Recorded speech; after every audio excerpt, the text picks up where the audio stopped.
केंद्रीय कैबिनेट की आज हुई अहम बैठक में लिए गए महत्वपूर्ण फैसले। पृथ्वी विज्ञान योजना और अयोध्या में बने हवाई अड्डे को अंतर्राष्ट्रीय हवाई अड्डे के रूप में दी मंजूरी।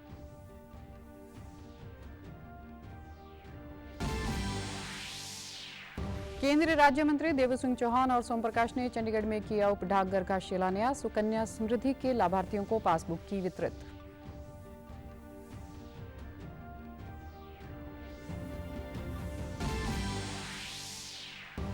प्रवर्तन निदेशालय ने यमुनानगर से इनेलो के पूर्व विधायक दिलबाग सिंह के ठिकानों पर छापेमारी के दौरान बड़ी मात्रा में कैश, करीब 5 किलो सोना, हथियार सहित शराब की बोतलें की बरामद।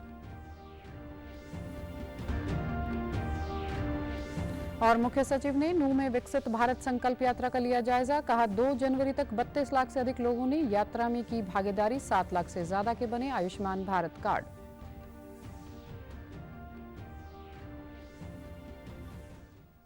नमस्कार, मैं हूं आरजू। अब समाचार विस्तार से। केंद्रीय कैबिनेट की आज अहम बैठक हुई जिसमें कई महत्वपूर्ण फैसले लिए गए। कैबिनेट ने पृथ्वी विज्ञान मंत्रालय की व्यापक योजना पृथ्वी विज्ञान को मंजूरी दी है। वर्ष 2021 से वर्ष 2026 तक योजना के कार्यान्वयन के लिए 4,797 करोड़ रुपए की योजना को मंजूरी दी गई है। इस योजना में 5 चल रही उप योजनाएं भी शामिल हैं। व्यापक पृथ्वी योजना के प्रमुख उद्देश्य पृथ्वी प्रणाली परिवर्तन के महत्वपूर्ण संकेतों को रिकॉर्ड करने के लिए वायुमंडल, महासागर, भूमंडल, क्रायोस्फीयर और ठोस पृथ्वी के दीर्घकालिक अवलोकनों का संवर्धन और रखरखाव करना है। मौसम, महासागर और जलवायु खतरों को समझने और भविष्यवाणी करने और जलवायु परिवर्तन के विज्ञान को समझने के लिए मॉडलिंग सिस्टम का विकास करना है। कैबिनेट के अन्य महत्वपूर्ण फैसलों में अयोध्या में बने हवाई अड्डे को अंतर्राष्ट्रीय हवाई अड्डे के रूप में मंजूरी दी है और इसका नाम महर्षि वाल्मीकि अंतर्राष्ट्रीय हवाई अड्डा अयोध्या धाम रखने को मंजूरी मिली है। बैठक के बाद जारी बयान में कहा गया कि अयोध्या की आर्थिक क्षमता और वैश्विक तीर्थ स्थल के रूप में इसके महत्व को समझने, विदेशी तीर्थ यात्रियों और पर्यटकों के लिए दरवाजे खोलने के लिए अयोध्या हवाई अड्डे को अंतर्राष्ट्रीय दर्जा देना सर्वोपरि है। सरकार का यह फैसला अंतर्राष्ट्रीय तीर्थ यात्रियों और व्यवसायों को आकर्षित करने की हवाई अड्डे की क्षमता, शहर की ऐतिहासिक प्रमुखता के अनुरूप है।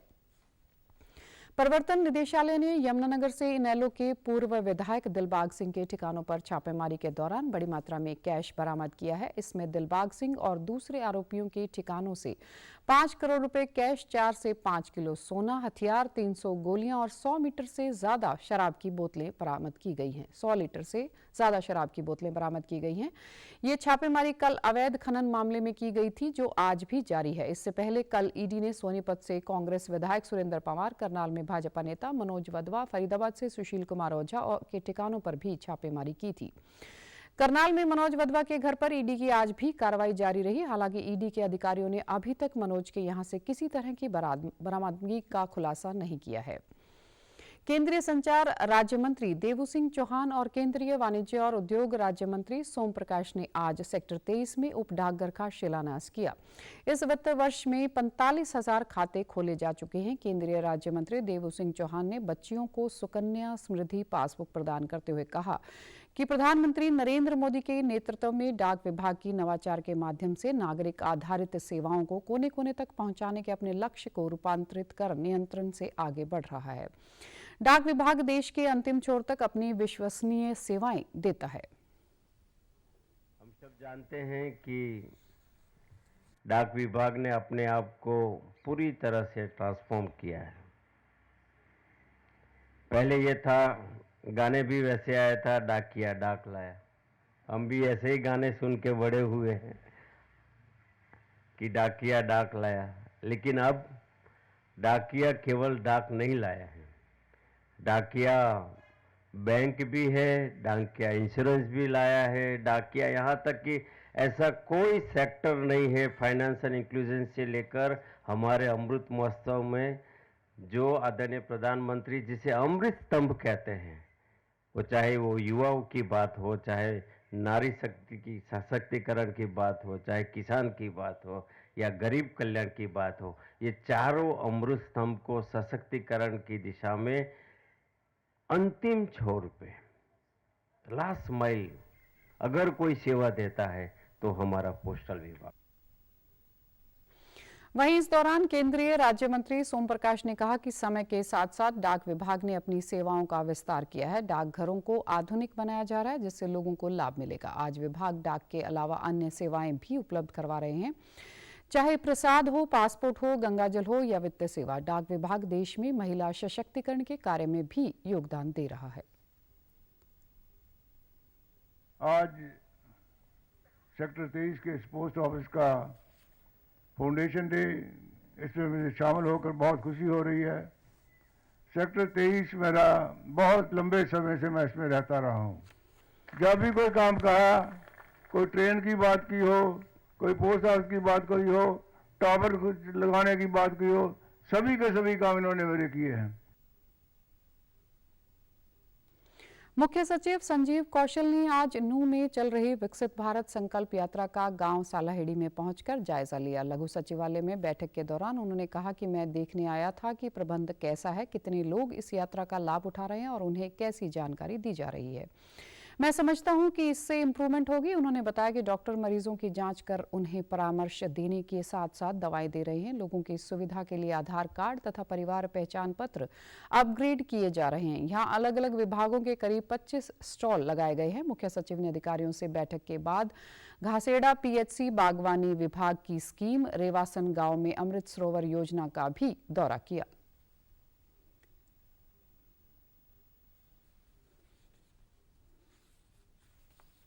डॉक्टर्स बैठे हैं, हमारे आयुष्मान कार्ड की सैचुरेशन कर रहे हैं। जो रोग वगैरह होता है, ब्लड प्रेशर, ग्लूकोज लेवल वगैरह, वो चेक कर रहे हैं। अच्छी तरह से उज्ज्वला योजना में हो रहा है। अलग अलग योजनाओं में जो लोग फायदा उठा सकते हैं, लोगों की सुविधा के लिए आधार कार्ड की अपडेशन करते हैं। इसी तरह से पीपीपी कार्ड का भी देख रहे हैं, फैमिली आईडी का। तो जो जो सुविधा प्रदान की जा सकती सरकार की तरफ से और लोगों की जो भी दिक्कत हो, उसके बारे में लोग बता सकते हैं। सरकार के नुमाइंदे यहाँ पर होते हैं। मुझे बताया गया तकरीबन 25 स्टॉल लगाए गए हैं अलग अलग विभागों द्वारा, तो वो सारी सुविधाएं प्रदान हो रही हैं लोगों को। अच्छा है, भारत सरकार और प्रदेश सरकार की जो भी नीतियां हैं, स्कीम्स हैं, गाइडलाइंस हैं, उसके बारे में लोगों को बताया जा रहा है। मुख्य सचिव संजीव कौशल ने कल चंडीगढ़ में विकसित भारत संकल्प यात्रा के अंतर्गत केंद्र व राज्य सरकार की जन कल्याणकारी योजनाओं की समीक्षा की। इस दौरान उन्होंने कहा कि अतिरिक्त मुख्य सचिव सरकारी योजनाओं के कार्यान्वयन की नियमित निगरानी के लिए अतिरिक्त उपायुक्तों के साथ सहयोग करें। उन्होंने सरकार की योजनाओं का लाभ जरूरतमंद व्यक्तियों को समय पर दिलाना सुनिश्चित करने के लिए बैंकरों के साथ नियमित बैठकें भी आयोजित की जाएं। मुख्य सचिव ने यात्रा में ईडीसी की भागीदारी के महत्व पर जोर दिया, जिससे उन्हें यह सुनिश्चित करने के लिए व्यक्तिगत रूप से जिम्मेदार बनाया गया है ताकि लाभार्थियों को इन योजनाओं के तहत ऋण और अन्य लाभों तक पहुंचने में कोई कठिनाई न हो। उन्होंने कहा कि विकसित भारत संकल्प यात्रा से 2 जनवरी तक 32 लाख लोग जुड़ चुके हैं। इस 7,11,130 आयुष्मान भारत कार्ड तत्काल जारी करना प्रभावशाली कार्य को दर्शाता है। यात्रा में अब तक लगभग 6 लाख लोगों की चिकित्सा जांच की गई है। 8,000 से अधिक किसान क्रेडिट कार्ड जारी किए गए हैं और 56,356 नए लाभार्थियों को पीएम किसान योजना के तहत पंजीकृत किया गया है, जिससे सतत कृषि क्षेत्र के विकास को बढ़ावा मिला है। इस दौरान 56,356 ड्रोन प्रदर्शनों के माध्यम से भूमि रिकॉर्ड को डिजिटलीकरण करने की जानकारी दी गई और 85% से अधिक घरों में जल से नल की पहुंच सुनिश्चित करने का महत्वपूर्ण कार्य किया गया। भाजपा के राष्ट्रीय अध्यक्ष जेपी नड्डा आज हिमाचल प्रदेश के दौरे पर हैं। इस दौरान भाजपा अध्यक्ष ने सोलन में रोड शो किया और अभिनंदन समारोह में भी शामिल हुए। इसके अलावा वे भाजपा कोर ग्रुप की बैठक में भी हिस्सा लिया, जिसमें आगामी लोकसभा चुनाव की रणनीति पर चर्चा की गई। इससे पहले कल देर शाम जेपी नड्डा पंचकुला पहुंचे, जहां उन्होंने पीडब्ल्यूडी रेस्ट हाउस में पार्टी कार्यकर्ताओं से मुलाकात की। पंचकुला पहुंचने पर हरियाणा भाजपा अध्यक्ष नायब सिंह सैनी, विधानसभा अध्यक्ष ज्ञानचंद गुप्ता व भाजपा के राष्ट्रीय उपाध्यक्ष सौदान सिंह ने उनका स्वागत किया। गौरतलब है कि नड्डा 6 जनवरी को पंचकुला में भाजपा की कोर ग्रुप की बैठक में हिस्सा लेंगे। इस दौरान उनका एक भव्य रोड शो भी निकाला जाएगा। भाजपा प्रदेशाध्यक्ष नायब सिंह सैनी ने आज पंचकुला नवनियुक्त जिला अध्यक्षों के साथ बैठक की। इस दौरान पार्टी के आगामी कार्यक्रमों की रूपरेखा पर विस्तार से चर्चा की गई। बैठक के बाद नायब सिंह ने प्रेस वार्ता को संबोधित करते हुए बताया कि बैठक में आगामी विधानसभा व लोकसभा चुनाव की तैयारियों सहित अन्य कार्यक्रमों पर विचार विमर्श किया गया। पार्टी के कार्यकर्ता चुनाव के लिए पूरी तरह तैयार हैं। प्रदेशाध्यक्ष ने कहा, कल पंचकुला में भाजपा के राष्ट्रीय अध्यक्ष जेपी नड्डा के निकलने वाले रोड शो पर भी चर्चा की गई। कल आदरणीय नड्डा जी का, क्योंकि 3 राज्यों की ऐतिहासिक जीत के बाद हमारे आदरणीय राष्ट्रीय अध्यक्ष जगत प्रकाश नड्डा जी वो आ रहे हैं, उनका हम भव्य स्वागत करेंगे। रोड शो होगा, उस रोड शो के माध्यम से, क्योंकि उनका स्वागत, उनका अभिनंदन 3 राज्यों की ऐतिहासिक जीत के बाद वो हरियाणा में आ रहे हैं। कांग्रेस अगर सत्ता में आती है तो भ्रष्टाचार गति से बढ़ जाता है, ये अंतर स्पष्ट रूप से दिखाई दे रहा है। और आज उसी को लेकर के हमने जो हमारे नवनियुक्त पदाधिकारी हैं, मंडलों के अध्यक्ष हैं, उनसे बैठ करके बातचीत की है। आगे का रोड मैप। नायब सिंह ने कहा कि प्रधानमंत्री नरेंद्र मोदी व मुख्यमंत्री मनोहर लाल के नेतृत्व में देश व प्रदेश लगातार आगे बढ़ रहा है। विकसित भारत संकल्प यात्रा से लोगों को घर के नजदीक मौके पर सरकारी योजनाओं का लाभ दिया जा रहा है। विपक्ष पर निशाना साधते हुए उन्होंने कहा कि कांग्रेस केवल उनका जन का असल मुद्दों से ध्यान भटकाने का काम करती है। परंतु हरियाणा प्रदेश की जनता जानती है, गारंटी तो इस देश के अंदर सिर्फ एक ही गारंटी है, वो गारंटी नरेंद्र मोदी की है, जो गरीब व्यक्ति को 5 लाख रुपए का इलाज के लिए अधिकार दे रहा है। गारंटी मनोहर लाल जी की है, जो उस योजना को विस्तार रूप देकर के चिरायु जोड़ करके 5 लाख रुपए का अधिकार दे रहा है। ये गारंटी इनकी नहीं है, गारंटी कांग्रेस की गारंटी है कि अगर एक गैस का सिलेंडर भी चाहिए तो वो भी 3 दिन के अंदर मिलता है। इसको पूरा देश जानता है, ये गारंटी कांग्रेस की है। परंतु नरेंद्र मोदी की गारंटी है कि उस माता बहन के घर के अंदर, जिसके घर में आज तक गैस का कनेक्शन सिलेंडर नहीं था, उसके घर के अंदर गैस का सिलेंडर और कनेक्शन पहुंचाना, ये गारंटी नरेंद्र मोदी की है। और मनोहर लाल जी की गारंटी है कि अगर जनसभा के अंदर मनोहर लाल जी जाते हैं, हाथ खड़ा करवा करके ये पूछते थे कि किसी माता बहन के घर के अंदर, भाई के घर में अगर गैस का कनेक्शन सिलेंडर नहीं है, वो जनसभा में बोलते थे हाथ खड़ा करो। आपके पास शायद वीडियो पड़े होंगे पिछले, हाथ खड़ा करवाते थे और हाथ खड़ा करवा करके बात बोलते थे कि 24 घंटे में मेरी सरकार का अधिकारी उसके घर के अंदर गैस का सिलेंडर और कनेक्शन पहुंचाने की व्यवस्था करेगा। उप मुख्यमंत्री दुष्यंत चौटाला ने जिला महेंद्रगढ़ के 7 गांवों में की जनसभाएं। गांव भोजावास में पहुंचने पर उप मुख्यमंत्री का ग्रामीणों ने जोरदार स्वागत किया। उन्होंने सभी गांवों में सरपंचों की तरफ से रखी गई मांगों को जल्द पूरा करने का आश्वासन दिया। इस दौरान दुष्यंत चौटाला ने कहा कि हाईवे निर्माण से दक्षिणी हरियाणा पिछड़ी से अग्रणी श्रेणी में आया है। अब यह क्षेत्र उद्योग लगाने के लिए सबसे उपयुक्त जगह है। बाछौद हवाई पट्टे के विस्तार के लिए 200 एकड़ जमीन ई पोर्टल के माध्यम से खरीदी जाएगी। सरकार ने यहाँ पर फ्लाइंग स्कूल खोलकर युवाओं को एविएशन क्षेत्र में आगे बढ़ने का मौका दिया है। यहाँ पर 100 बच्चों को फ्लाइंग का लाइसेंस दिया जा चुका है, जिनमें से 29 बच्चे नौकरी भी लग चुके हैं और फिलहाल 78 युवा प्रशिक्षण ले रहे हैं। स्काई डाइविंग में यह हवाई पट्टी देश में अग्रणी स्थान रखती है। पिछले वर्ष यहाँ 3500 लोगों ने स्काई डाइविंग की थी। प्रदेश सरकार पद्मा योजना के तहत युवा उद्यमियों को तैयार करेगी। 1 ब्लॉक 1 प्रोडक्ट के तहत सरकार न केवल अपने यहाँ बनने वाले क्षेत्रीय उत्पादों को प्रोत्साहित करेगी, बल्कि युवा उद्यमियों को भी तैयार करेगी। ऐसे युवा उद्यमियों के लिए राज्य सरकार ने वेंचर कैपिटल फंड स्थापित करने का निर्णय लिया है। देखिए, बाछौद के अंदर आज के दिन हमारे पास एक फ्लाइंग ट्रेनिंग ऑपरेटर चल रहा है, जिसके पास लगभग 78 स्टूडेंट्स हैं। देश का इकलौता एरोस्पोर्ट्स एडवेंचर हब बाछौद बना है, जहाँ स्काई डाइविंग जैसी एक्टिविटी निरंतर होती है और साथ के साथ 4 कंपनीज हमारे यहाँ एमआरओ है। मुझे लगता है कि जो हवाई पट्टी किसी उपयोग में नहीं थी, आज उसको एक्सपेंशन की डिमांड आ रही है। उसमें नए ऑपरेटर्स आना चाहते हैं कि वो भी एडवेंचर स्पोर्ट्स एक्टिविटी करें। सरकार ने 200 एकड़ के आसपास ई भूमि के माध्यम से भी और पंचायत की जमीन को भी ईयरमार्क किया है और जल्द उसको हम परचेज करके।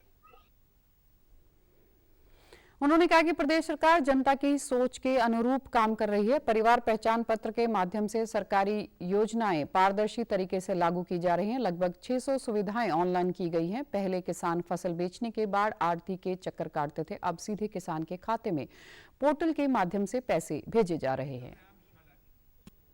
दूसरी कोई गांव की फिरनी टूटी पड़ी है उसको सुधारने की, और तीसरी अपने शमशान घाट कब्रिस्तान की चार दीवारी, शेड, पीने के पानी की व्यवस्था, रास्ता, बैठने की व्यवस्था शिव धाम योजना के अंदर उसको हम लेकर चल रहे हैं। और जहां गांव के तालाब गंदे हो रखे और उनको साफ कराने की बात है, अमृत सरोवर योजना में भी इस बार हमने 800 करोड़ रुपए रखे। 1600 तालाब में काम कंप्लीट हो गया, 6000 के लगभग में काम चल रहा है। ये मनरेगा जब से आई थी तालाबों का उद्धार खत्म हो गया था, बर्बाद हो गए, क्योंकि कोई सरपंच खुदाई तो करवाता नहीं था, छोटे छोटे गड्ढे खोद के छोड़ देते। हरियाणा पुलिस ने युवाओं को नशे से दूर रखने के लिए एक नई पहल करते हुए यूथ एंगेजमेंट कार्यक्रम शुरू किया है। हिसार पुलिस ने अंतर्राष्ट्रीय हैंडबॉल खिलाड़ी नवीन पूनिया को इस कार्यक्रम का ब्रांड एम्बेसडर बनाया है। पुलिस अधीक्षक मोहित हांडा ने कहा कि खेलों में रुचि रखने वाले और पुलिस में भर्ती होने की चाहत रखने वाले युवाओं के लिए यह एक सुनहरा अवसर है। उन्होंने कहा कि जिले भर के गांव में बने हुए खेल स्टेडियम में युवाओं के विभिन्न खेलों की ट्रेनिंग के लिए प्रशिक्षक रखे जाएंगे और खेल का सारा सामान उपलब्ध करवाया जाएगा। युवाओं के खेल को निखारने के लिए प्रदेश के बड़े खिलाड़ियों को भी इस मुहिम में शामिल किया जाएगा। उन्होंने कहा कि युवाओं के उज्जवल भविष्य के लिए उन्हें नशे से दूर रखना अति आवश्यक है।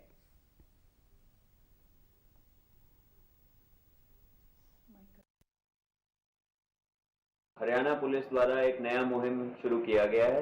इसमें जितने भी हमारे युवा साथी हैं जो खेलों में रुचि रखते हैं या जो पुलिस में भर्ती होना चाहते हैं, उन सब के लिए एक बहुत ही सुनहरी मौका है। आप आइए, पुलिस के साथ जुड़िए। पुलिस अब खेलों के प्रति एक नई मुहिम शुरू करने जा रही है। हम गांव-गांव में जाके जितने स्टेडियम खाली पड़े हुए हैं, जो खेलों के मैदान हैं, उन सबको साफ करेंगे। उनमें हम आपके लिए ट्रेनर्स रखेंगे। आपको खेलों के लिए जो इक्विपमेंट, कोई बॉल्स, कोई नेट, कोई कुछ भी जो चाहिए वो हम उपलब्ध कराएंगे। साथ में जो हमारे हिसार के और हरियाणा के अन्य स्पोर्ट्स पर्सन्स हैं, उनको भी हम इसमें आपके साथ रूबरू करेंगे। और फिर हम ये चाहेंगे कि हमारा हरियाणा जो है वो खेलों में अग्रणी बना रहे और बिल्कुल उज्जवल भविष्य हो। हम नशों से दूर रहें हर प्रकार के। परिवहन मंत्री मूलचंद शर्मा ने कल चंडीगढ़ में आयोजित राज्य सड़क सुरक्षा परिषद की बैठक की अध्यक्षता की। उन्होंने कहा कि हमारा उद्देश्य सड़कों पर होने वाली दुर्घटनाओं में कमी लाना है। परिवहन मंत्री ने अधिकारियों को निर्देश देते हुए कहा कि राष्ट्रीय राजमार्गों पर सभी अवैध कटों को तुरंत प्रभाव से बंद किया जाए ताकि दुर्घटनाओं पर काबू पाया जा सके। इन राजमार्गों पर जिन ढाबों और पेट्रोल पंपों के सामने अवैध कट बनाए गए हैं, उनके खिलाफ FIR दर्ज की जाए। दुर्घटनाओं को नियंत्रित करने के लिए राष्ट्रीय व राज्य राजमार्गों पर अधिक से अधिक पेट्रोलिंग वाहन सुनिश्चित किए जाएं। सड़क दुर्घटना संभावित बिंदुओं, speed breaker, sign board, road marking, cat eyes और ब्लैक स्पॉट इत्यादि बिंदुओं पर कार्य तुरंत पूरे किए जाएं। गत माह जिन स्थानों पर सड़क दुर्घटना की वजह से लोगों की जान गई है, वहां बिना नए टेंडर जारी किए पिछले टेंडर के आधार पर शीघ्र साइन बोर्ड, रोड मार्किंग और ब्लैक स्पॉट इत्यादि बिंदुओं पर तुरंत कार्य पूरा किया जाए। सड़कों पर मार्किंग और ट्रैक्टर ट्राली परिवहन की बसों के साथ साथ स्कूल बसों आदि वाहनों पर रिफ्लेक्टर और रिलेक्टिव टेप संबंधित विभाग तत्काल लगाए। इसके अतिरिक्त सड़कों पर घूमने वाले लावारिस पशुओं और गायों के सींगों पर भी रिलेक्टिव टेप जल्द से जल्द लगाएं ताकि लावारिस पशुओं के कारण होने वाले हादसों पर अंकुश लग सके। साथ ही उन्होंने वन विभाग के अधिकारियों को निर्देश दिए कि सड़क किनारों पर पेड़ों की कटाई समय पर करवाई जाए। उन्होंने आबकारी व कराधान विभाग के अधिकारियों को नई आबकारी नीति में शराब के ठेकों की लोकेशन जानने के लिए GPS के माध्यम से कोऑर्डिनेट करने के लिए कहा है। उपराष्ट्रपति जगदीप धनखड़ ने आज दिल्ली में NCC के गणतंत्र दिवस शिविर का उद्घाटन किया। इस अवसर पर सेना, नौसेना और वायुसेना के तीनों विंगों से निर्मित NCC कैडेट्स के एक दल ने उपराष्ट्रपति को गार्ड ऑफ ऑनर भी दिया। इस दौरान उपराष्ट्रपति ने परेड का निरीक्षण किया और NCC कैडेट्स की सराहना भी की। उन्होंने कहा कि NCC ने कई अभियानों में अपनी अहम भूमिका निभाई है।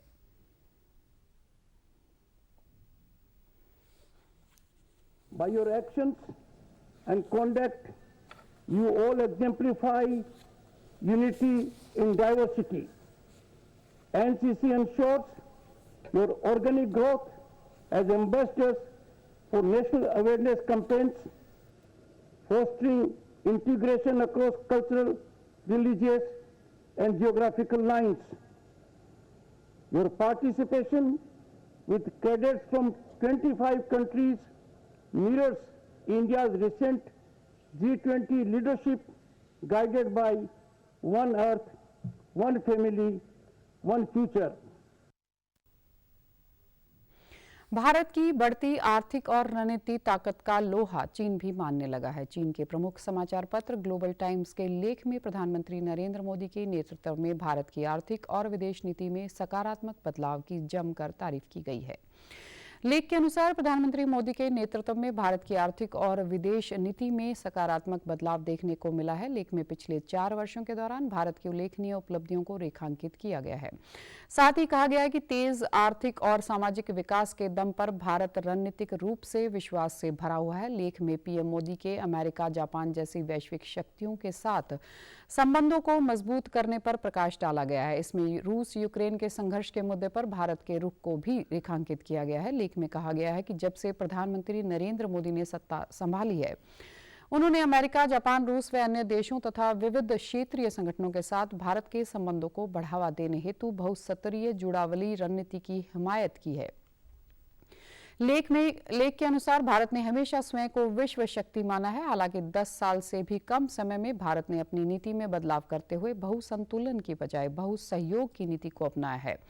लेख के अनुसार राजनीतिक और सांस्कृतिक पैमाने पर भारत जहां पहले पश्चिम के साथ लोकतांत्रिक सहमति बनाने पर जोर देता था, वहीं अब भारत लोकतांत्रिक राजनीति में भारतीय विशेषता पर जोर देता है। हिसार में आज 67वीं नेशनल स्कूल हैंडबॉल 19 खेलकूद प्रतियोगिता शुरू हुई। शहरी स्थानीय निकाय मंत्री डॉक्टर कमल गुप्ता ने प्रतियोगिता का शुभारंभ किया। इसमें 27 राज्यों के लगभग 1100 खिलाड़ी भाग ले रहे हैं। उन्होंने कहा कि खेलों के माध्यम से आपसी प्रेम, एकता का भाव बढ़ता है। कमल गुप्ता ने कहा कि मुख्यमंत्री से बातचीत करके हिसार में भी इंडोर हैंडबॉल की सुविधा शुरू करने का प्रयास किया जाएगा।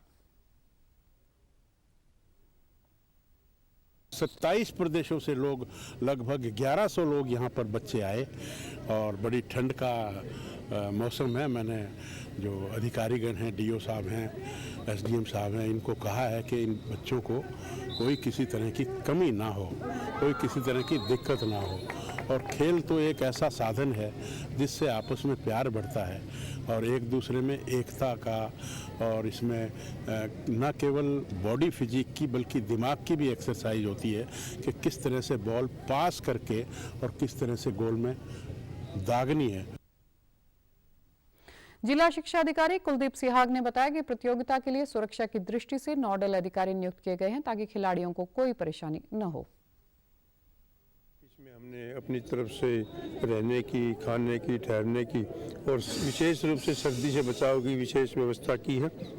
हमने विभिन्न अधिकारियों की नियुक्ति की है। हमारे 4 नोडल अधिकारी हैं जिनको अलग अलग जोन में बांटा गया। फिर उसके आगे जहां भी ठहरने की व्यवस्था जिसमें होगी वहां पर एक प्रिंसिपल लेवल के अधिकारी रहेंगे। भारतीय पुरुष हैंडबॉल टीम के उपकप्तान नवीन पुनिया ने कहा कि इस प्रतियोगिता का आयोजन हिसार में हमारे लिए गर्व की बात है। यूथ एंगेजमेंट कार्यक्रम का ब्रांड एम्बेसडर बनाए जाने पर मुख्यमंत्री का धन्यवाद करते हुए उन्होंने कहा कि युवाओं को नशे से दूर रहना चाहिए, वे अपने लक्ष्य के लिए खूब मेहनत करनी चाहिए।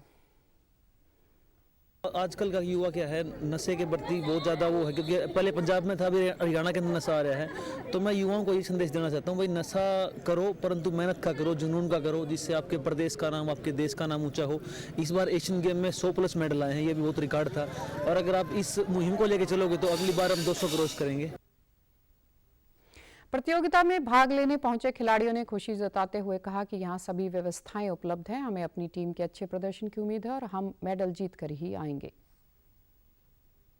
व्यवस्था सर बड़ी है, पूरी फैसिलिटी दी गई है, ट्रांसपोर्ट की पूरी फैसिलिटीज है, खाना बड़ी है सर, वैसे पूरी सीटिंग अरेंजमेंट है, प्रॉपर गाइडेंस है, प्रॉपर मॉनिटरिंग है और प्रॉपर टाइम टू टाइम सारी फैसिलिटीज है सर। हमारी टीम से सर बहुत उम्मीदें हैं तो सर, और बाकी सारों की होती है सर, पर वो मैच में पता लगता है सर कितना कुछ करते हैं। वैसे पंजाब से आई हुई है, बहुत अच्छा है, सारा बहुत अच्छा है, सारा कुछ बहुत अच्छा, अरेंजमेंट बहुत अच्छा है, खाना पीना बहुत अच्छा है और हमारी यही उम्मीद है कि हम यहाँ से जीत के जाएं, अच्छा अपना बेस्ट दे के जाएं और अपनी इज्जत बना के जाएं।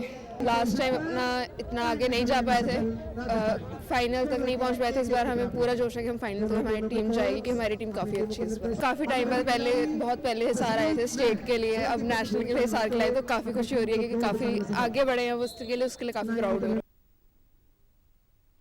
हरियाणा, पंजाब, राजस्थान, उत्तर प्रदेश और चंडीगढ़ समेत पूरे उत्तर भारत में कड़ाके की ठंड और घने कोहरे का प्रकोप जारी है। मौसम विभाग ने कहा कि अगले 2 दिन पूर्वोत्तर भारत में कड़ाके की ठंड जारी रहने की संभावना है। 8 व 9 जनवरी को पंजाब, हरियाणा में कई जगहों पर बारिश की संभावना भी जताई गई है। वहीं उत्तर पश्चिमी पूर्वी भारत के कुछ हिस्सों में घना कोहरा छाने की आशंका है। इसके अलावा पिछले 24 घंटों में हरियाणा, पंजाब, उत्तर प्रदेश और राजस्थान के अधिकांश हिस्सों में न्यूनतम तापमान 6 डिग्री से 9 डिग्री सेल्सियस के बीच दर्ज किया गया। इस बीच दिल्ली में भी लोगों को हाड़कंप आने वाली ठंड का सामना करना पड़ रहा है। घने कोहरे के कारण ट्रेनों के परिचालन पर भी असर पड़ा है। रेलवे ने 26 ट्रेनों को अगले आदेश तक निरस्त कर दिया है। भारतीय रेलवे ने कोहरे के कारण रेल परिचालन को सुचारू रूप से सुनिश्चित करने के लिए लगभग 20,000 फॉग पास उपकरणों का प्रावधान किया है। फॉग पास एक जीपीएस आधारित नेविगेशन डिवाइस है जो लोको पायलट को घने कोहरे की स्थिति में देखने में मदद करता है। रेल मंत्रालय ने कहा कि यह लोको पायलटों को सिग्नल, लेवल क्रॉसिंग गेट और स्थायी गति प्रतिबंधों जैसे चिन्हित स्थलों के स्थान के बारे में ऑन बोर्ड वास्तविक समय की जानकारी प्रदान करता है। मंत्रालय के अनुसार सर्दियों के मौसम में कोहरे के कारण देश के उत्तरी हिस्सों में बड़ी संख्या में ट्रेनें प्रभावित होती हैं। फॉग पास डिवाइस 160 किलोमीटर प्रति घंटे तक की ट्रेन की गति के लिए उपयुक्त है। लोको पायलट इस डिवाइस को आसानी से अपने साथ ले जा सकता है क्योंकि यह पोर्टेबल आकार में कॉम्पैक्ट और वजन में हल्का होता है। मर्यादा पुरुषोत्तम भगवान श्री राम की नगरी अयोध्या इन दिनों अपनी अलौकिक स्वरूप की छटा दुनिया भर में बिखेर रही है। राज्य के मुख्यमंत्री ने श्री राम लला के प्राण प्रतिष्ठा समारोह को अलौकिक, अभूतपूर्व और अविस्मरणीय बनाने के लिए सभी आवश्यक प्रबंधन करने के निर्देश दिए हैं। अयोध्या ने इस वक्त मेरी सहयोगी रमा त्यागी हमारे साथ मौजूद हैं। रमा, अगर बात की जाए तो अयोध्या अपने आप में एक अलौकिक तरीके से इस वक्त दिखाई पड़ रही है अपनी तैयारियों को लेकर। संख्या में श्रद्धालु इस वक्त मेरे साथ मौजूद हैं, उनके उत्साह की भी बात करेंगे, लेकिन मैं अपने कैमरा पर्सन राधे कृष्ण जी से कहना चाहूंगी वो एक बार जरा कैमरा पैन करके दिखाएं कि किस तरह से लगातार यहाँ पर जो काम है वो चल रहा है। सजाने के लिए, संवारने के लिए पलक पावड़े बिछाकर लोग बैठे हैं। वैसे तो श्री राम जो है वो सृष्टि के कण कण में है, लेकिन जो भावनाएं हैं, भावनाएं श्री राम को भी औपचारिकता में बांध देती है और वही जो है उसी का इंतजार सब कर रहे हैं जब भगवान राम के बाल रूप की प्राण प्रतिष्ठा यहाँ पर होने वाली है। दूर दूर से लोग यहाँ पर आ रहे हैं, उनसे हम बात करते हैं। आप बताइए, आप कहाँ से आए हैं? मैं बिहार से हूँ। अच्छा, किस तरह का उत्साह आपके अंदर, क्या सोच कर आप आए? हम तो ये सोच के आए हैं कि जो एको नास्ति द्वितीयो न भविष्यति, जो आज तक त्रेता युग में रावण ने बोला था, आज वो हमारे प्रधानमंत्री श्री नरेंद्र दामोदर दास मोदी जी ने कर डाला कि इस कलयुग में जो कभी कोई हिंदू भाई नहीं सोचे हुए थे वो आज हो गया। और हम सबका सपना पूरा हो गया कि आज भगवान इस अयोध्या में आ रहे हैं और वास्तव में हम सभी को ये अनुभूति हो रही है कि भगवान का आज यहाँ पर आगमन होने वाला है। हम सभी आनंद से झूम रहे हैं कि पुनः फिर त्रेता युग आने वाला है। न भूतो न भविष्यते, ना कभी हुआ ना कभी होगा। जिस तरह से राजनीतिक इच्छा शक्ति की बात इन्होंने की है। कुछ और लोग हमारे साथ महाराष्ट्र से भी आए हैं। आप बाबा महाराष्ट्र से आए हैं? हाँ, महाराष्ट्र से। तो कितनी भक्ति भावना, कितना उत्साह, कितनी श्रद्धा की आप यहाँ पर धारा बहती हुई देख रहे हैं? आज पहले से ही देख रहा हूँ। पहले से ही देख रहे हैं। तो भगवान राम के दर्शन करने के लिए कितनी लालसा थी आपके मन में? बहुत लालसा थी। बहुत लालसा थी। बेटा, आप भी आए हैं? आप कहाँ से आए हैं? हम यहीं रहते हैं। किस तरह का उत्साह जो यहाँ पर लोग आने वाले देख रहे हैं और जिस तरह के इंतजाम हो रहे हैं, कितना अच्छा आपको लग रहा है? बहुत अच्छा लग रहा है। बहुत अच्छा लग रहा है। अयोध्या में श्री राम लला की प्राण प्रतिष्ठा से पहले उत्तर प्रदेश के मेरठ में भी माहौल राममय हो गया है। लोग अपने अपने अंदाज में प्रभु श्री राम के स्वागत की तैयारियां कर रहे हैं। हमारे इस रिपोर्ट में देखिए, मेरठ के ज्वेलर्स प्रभु श्री राम के स्वागत को बेहद खास बनाने के लिए किस विशेष प्रकार से अंदाज में तैयारियों में लगे हुए हैं। समाचारों में आज इतना ही। नमस्कार।